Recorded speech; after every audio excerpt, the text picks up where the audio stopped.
presidential election. In other words, these are political lockdowns. Your kids are pawns of the Democratic Party. Listen. We don't realistically anticipate that we would be moving to either Tier 2 or to reopening K through 12 schools at least until after the election. It seems to us a more realistic approach to this would be to think that we're going to be where we are now until we are done with the election. So officials in LA are saying, no, Democrats, that's not a big deal. They're saying that Dr. Farrar just happened to pick the election out of a hat. They just happened to pick it, right? Mark Siegel is a physician. He's a Fox News medical contributor. We're happy to have him on tonight to assess. Doctor? Tucker, I call this election infection. The election is infecting, right? Not the virus. Yes. And in terms of Dr. Farrar, she's not really a doctor. Like Tedros of the WHO, she calls herself a doctor, but she's not a physician. So I have three things I want her to think about tonight. One is education. The second is public health. The third is money.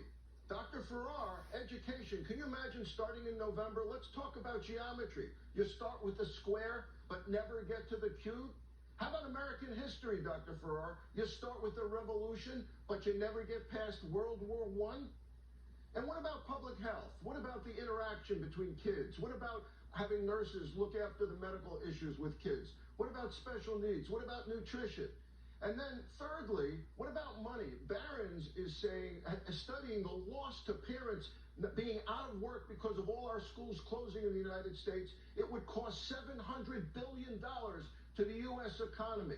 Over here in New York, Tucker, we have Mayor de Blasio saying the schools are going to open, the schools are going to be open. But if you look next to him, you see an election countdown calendar. He's got the same thing going on here. And meanwhile, teachers in New York are saying, hey, we got no masks. Hey, we got no protocol. We got no plan in place. How can we possibly reopen? What are we going to do? We're not coming in, the teachers are saying. So, Tucker, I'm not a betting man, but I have a wager tonight that I'd like to share with you. I got a special date in mind when the schools in New York might open. And my bet, I want to see if you agree with this, my bet is November 3rd.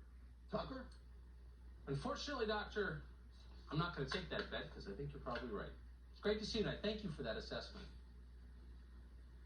Thank you, Tucker. Up next.